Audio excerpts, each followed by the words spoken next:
And from the Frenchtown, New Jersey auction in the summer of 2020, we have this.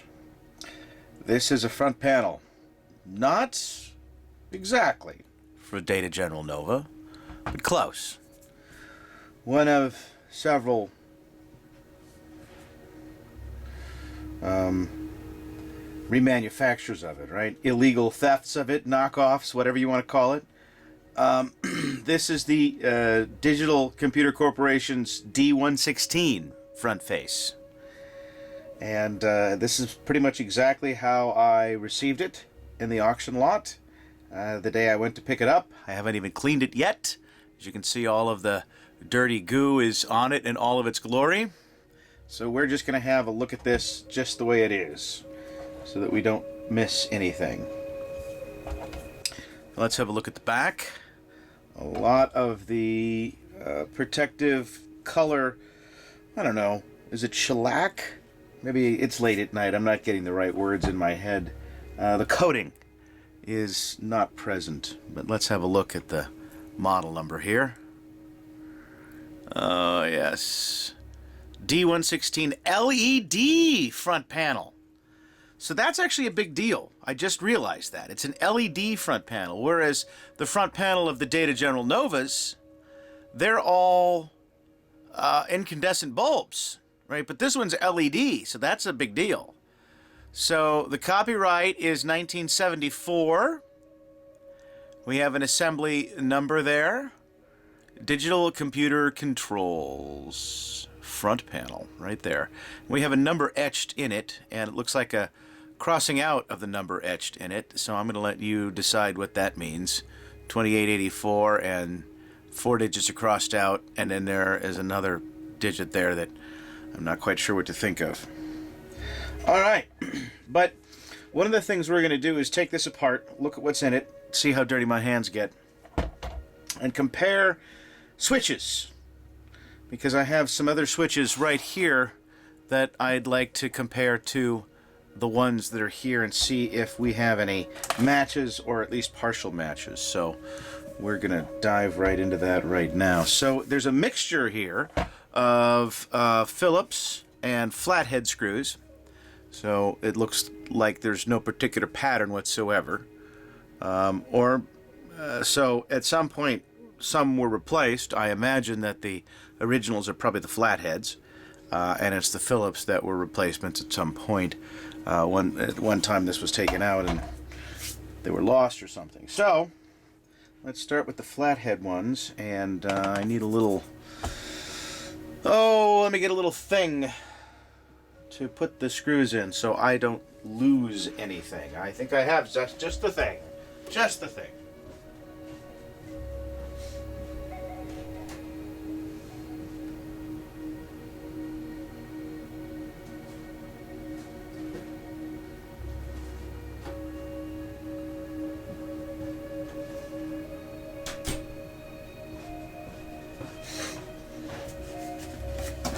There it is, just a little lid for a plastic jar.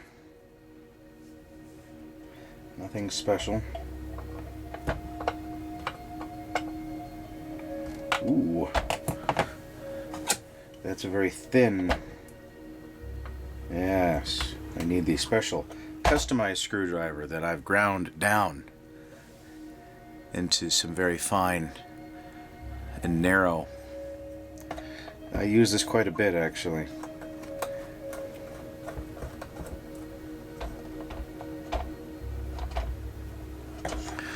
And I think I'm going to raise this up a bit. It's a little bit hard to work so far down on such small things. And the camera can see what I'm doing better if I raise it up as well, I believe. You can't see the whole thing, but potentially enough. Alright, let's put this one back.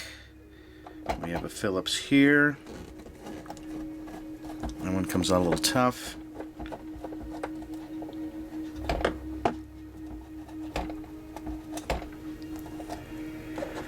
Let's do a little comparison here. They appear to be pretty much the same screw and thread and length and what have you. Pretty much the same.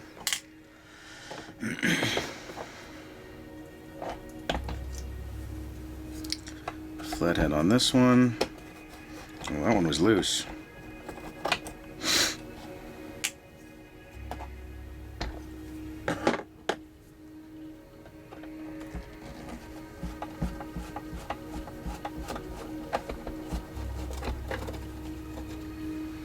Okay, all of that side. Now let's go here.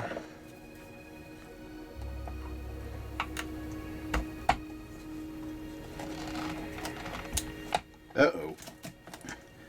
That one's going to be tough. Let's see if these are any easier. Yeah, that one's nice and easy. That one's going to be difficult.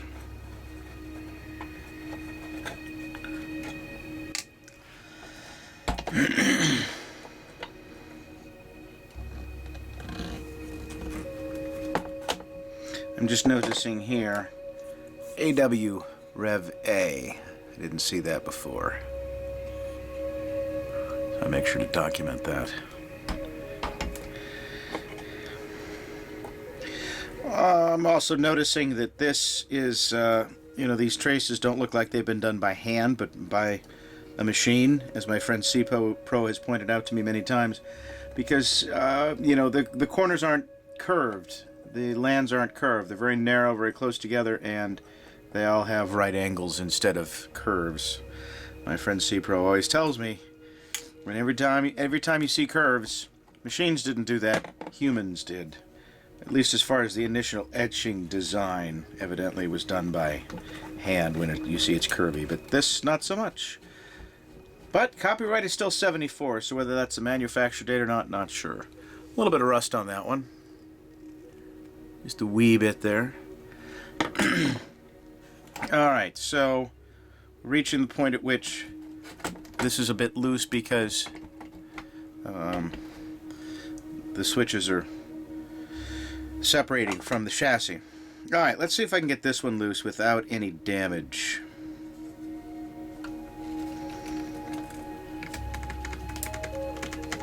There we go. Oh, that is not going easy.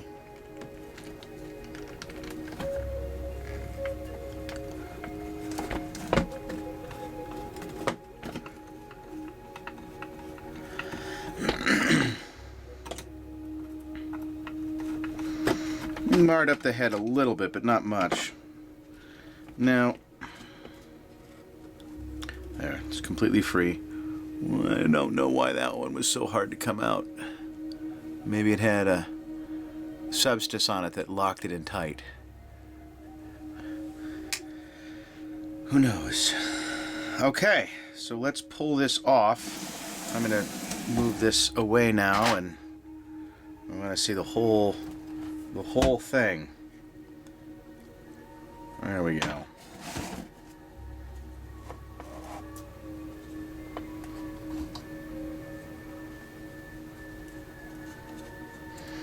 And there it is, in all of its glory.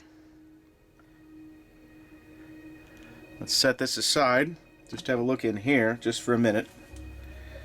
Look for anything distinct. Looks like we have plexi here, red plexi. And we see the backside of where the light can shine through.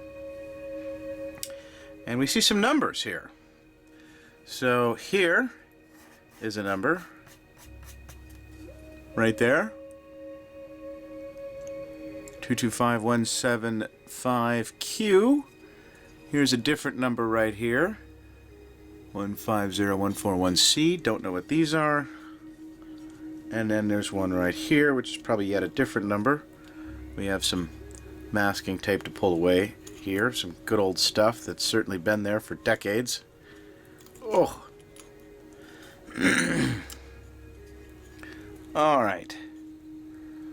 150188-A. Interesting. Okay.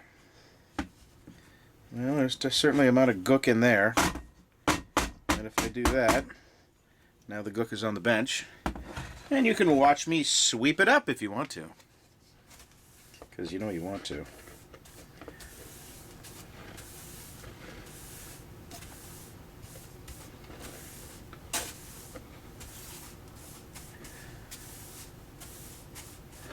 Okay.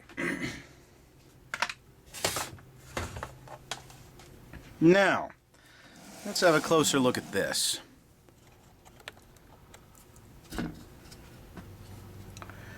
Definitely nice and dirty, but one of my main goals is to see what's in here. Identify some of the chips at least, if not all of them.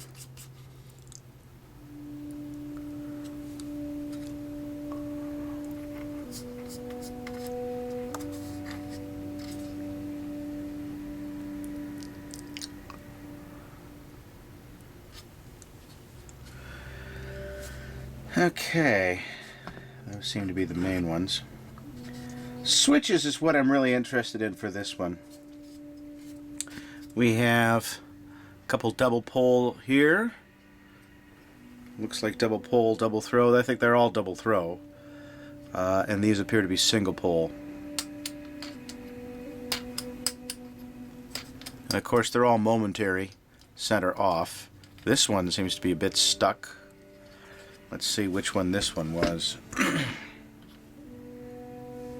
Ah yes, the deposit examine, which is one of the more important ones for sure. That seems to be a bit sticky. Feel the grit in there.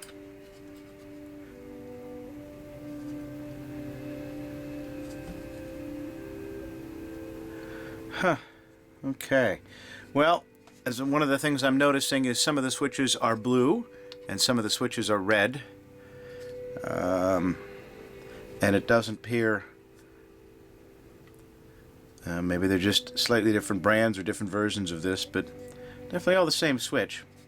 Interesting to note their grounding here. Those are all tied off on this side, like that. I don't know if those have been replaced or not, or if that's a factory... If that's a factory way of doing things. Doesn't that look interesting? It might be, when there's a flange there. I mean, there's holes for them. See, there's holes right there in the board where those wires go through. So there's got to be some meaning there.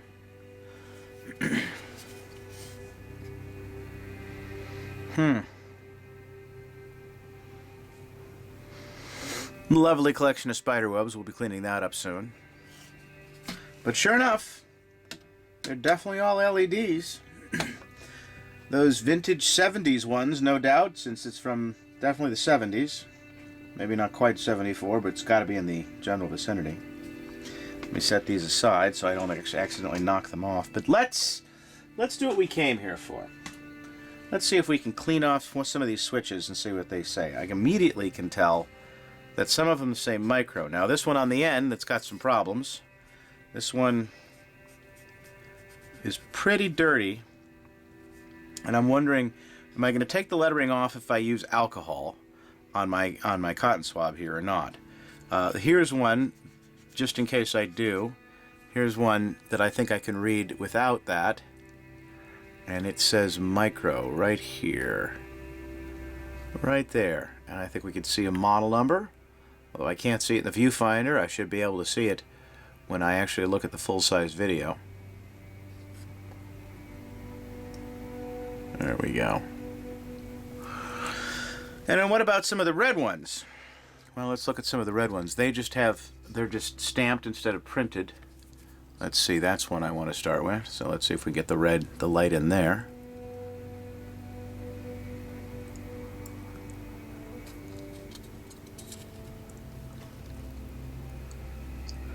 A little bit hard to arrange here.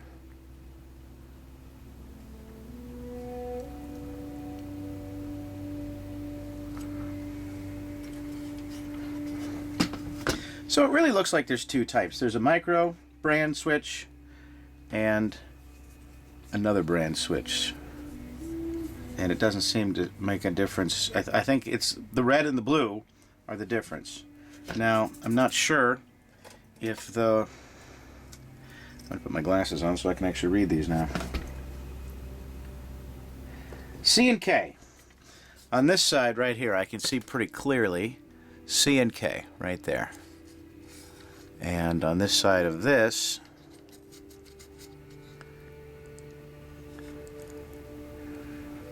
we have completely different markings. 7105 C and K. And you definitely can see the models here. For example, this one is BV20428. See that there, BV20428. Where this one appears to be BV... No, that's 10428, I think is what it says. BV10428. And of course this would be the single pole, and then the BV20428 is probably the double pole right there. This is just a dry swab. That's the one I really want right there.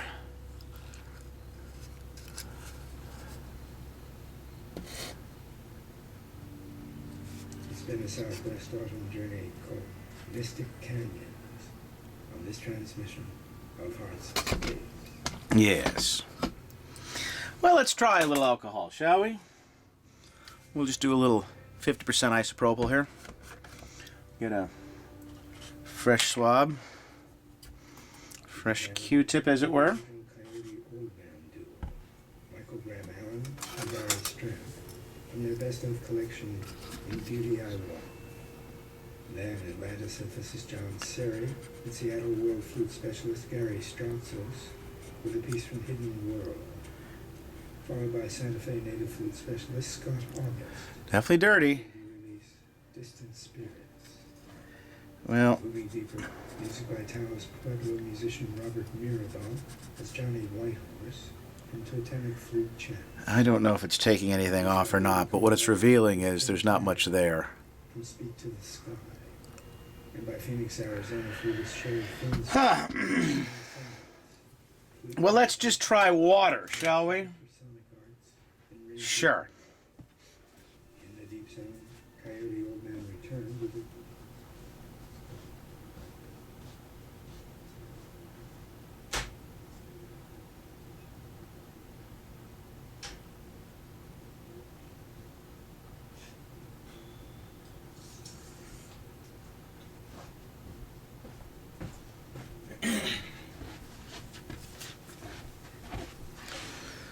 Just some water. Nothing special. Let's see on another one if this will clean the dirt off without taking off the writing.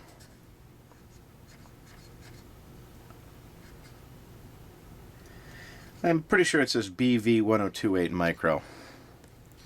BV1028 micro right there. There we go.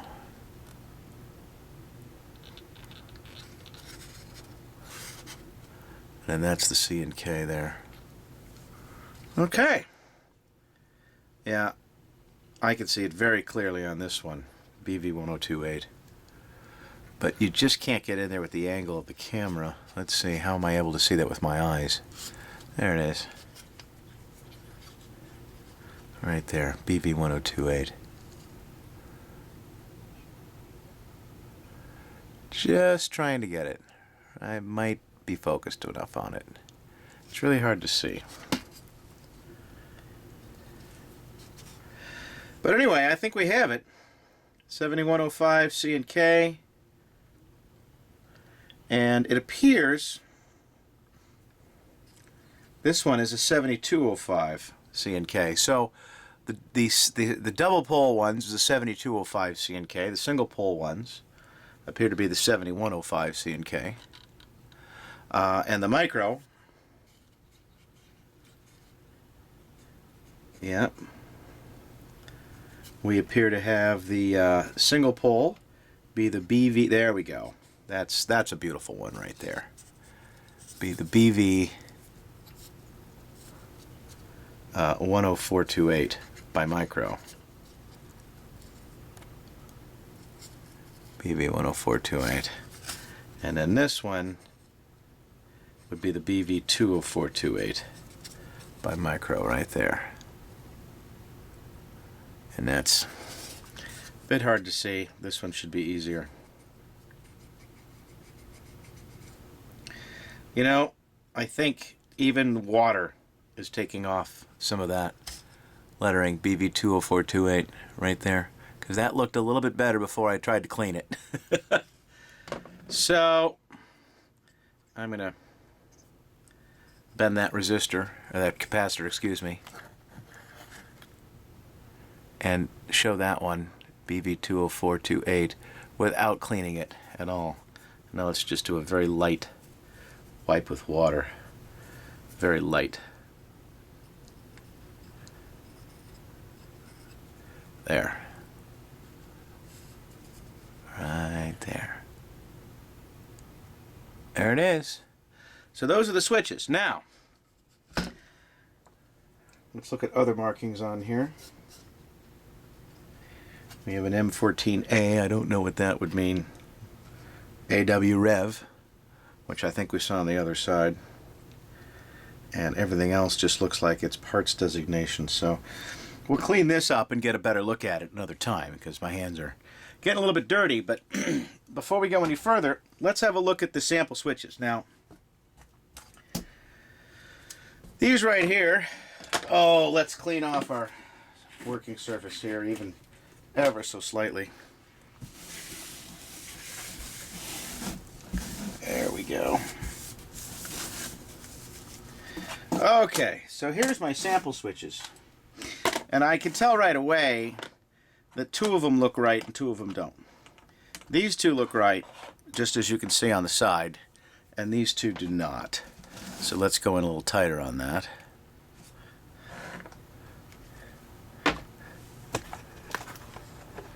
And we can see why. Because, you know, we have this full arc here of the switch on these, and a smaller arc on this, and that just looks totally different. And the blade sizes are all different, as you can see. So these two appear to have at least the correct appearance. So I'm just going to set these aside entirely. And if we compare, I think we can see that they look pretty good. They appear to be the same shape and size, yes. So let's see what they are. Well, surprise, this one is a C&K 7207 right there. Let's widen out just a bit and do a little close-up there.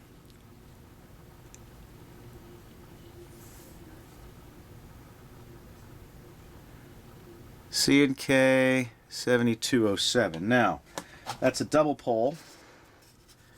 This one is a C&K 7205 right there. So it's very close.